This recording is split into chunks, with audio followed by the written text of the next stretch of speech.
own rumours. And there you go, the press conference is over. Now the press conferences will happen when you take over at a club, but also during important parts of the season. So if you're a very big club, you might find you have a press conference before and after each match.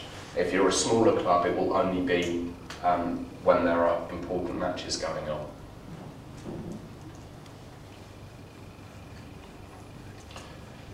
So I know that I've got a match coming up quite soon.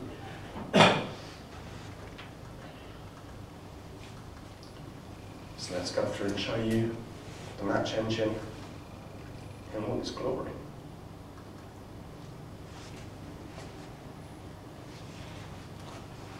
Each time that we release an update for the game this year, there will be more things going into the match engine as well. I said in the video that that was about 50% of the way there. We had 50 animations in the video at that point. We've actually ended up with 200 animations in the game, all of which are mirrored, so you have left side and right side, so that's actually 400 animations.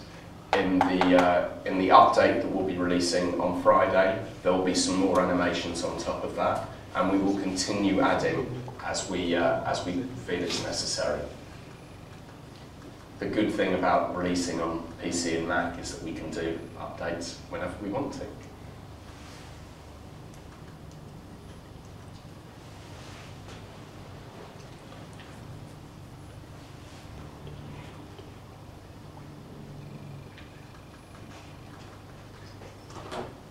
So here we have our squad numbers.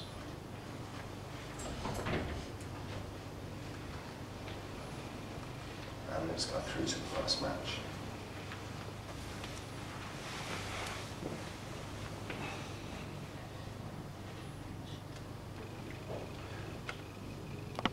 One big change to the tactics area of the game this year is the arrows that are on the screen. There's been a lot of confusion in the past on what these arrows actually mean and whether they are really something that's realistic in a football world. Before, you could have diagonal arrows, you could have arrows to the side, and that would make a player run into a different position when the team had the ball to when they don't have the ball. Now, we've spent a lot of time talking to footballers and coaches, as we always do every year, and this is something that they brought up, that a player would actually be quite confused if you told them to stand in different areas. So what we've done is made the tactics engine a lot more flexible. So the arrows now mean forward runs, a player playing in the normal position, or a player staying back. So here, the central defender will always stay back, whereas the fullback will push forward and attack when the team are attacking. By doing this, it means that the players that you sign, their actual stats become a lot more important, because you can't just tell a player to cut inside anymore. They have to be able to know that they should be doing that. So it means that there's a lot more variation between the different players that you actually have signed. So here we have the team picked. I'll let my assistant pick the team.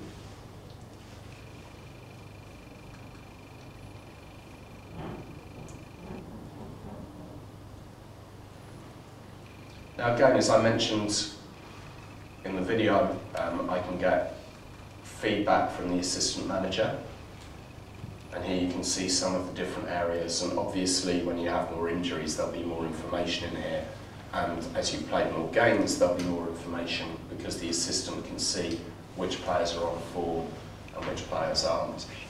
So pre-match team talk,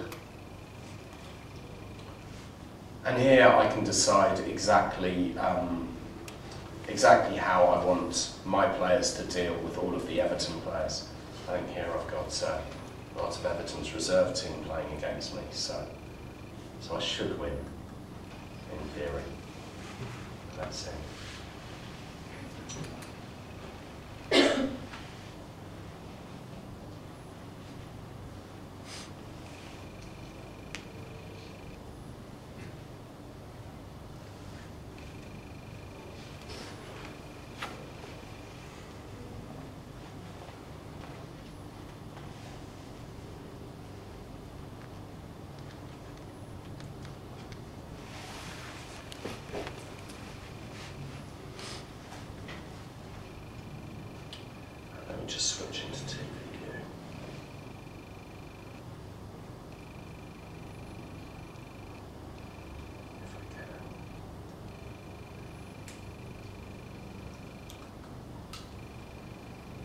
So the TV view,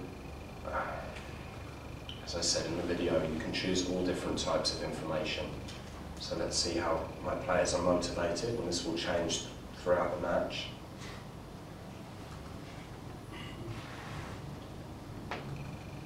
I can also change camera angles. There are 5 3D views.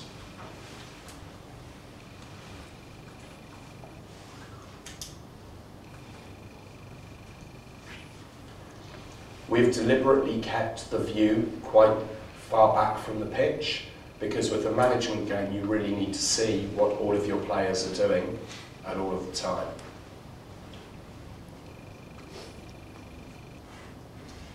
That's your assistant's feedback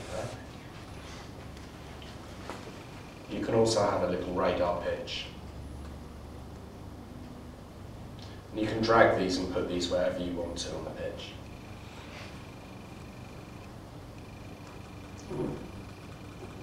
And you can speed up the match.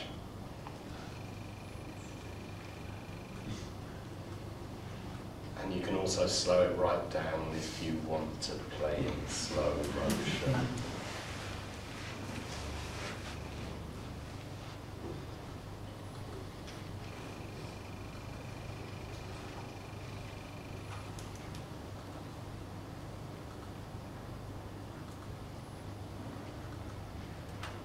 Let's get some more highlights going, because it's not the best match in the world at the moment.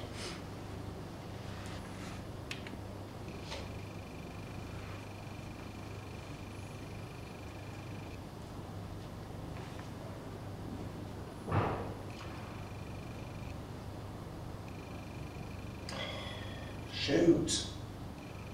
There you go. Now, one of the key differences between what we do with our match engine and what a lot of the action games do. If you were to play a 90-minute real-time game of FIFA or Pro Evo, however much fun it would be, you'd still end up with a very high scoreline, unless you're all rubbish at playing the game. You'd probably end up with it being 20-18 or something like that. That's because with those games they are simulating roughly every 8 minutes of football. It's a much more condensed match. With our game, we simulate every 1/8 of a second of football. So every time a pass is made, every blade of grass that moves, we are trying to simulate inside our match engine. Okay. And if I go into the complete match, you'll see that the ball will stay in the midfield a lot more. It will go off the pitch a lot more than it does in the action games. Because if you watch a game of football, that's what happens.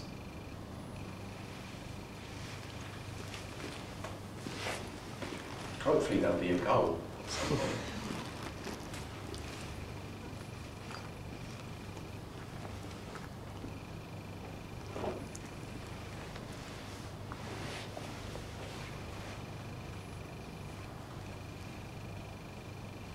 Let's go and make some tactical changes.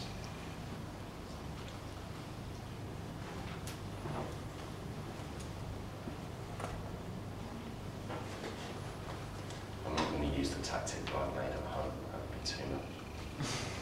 So let's go more attacking. A bit more freedom.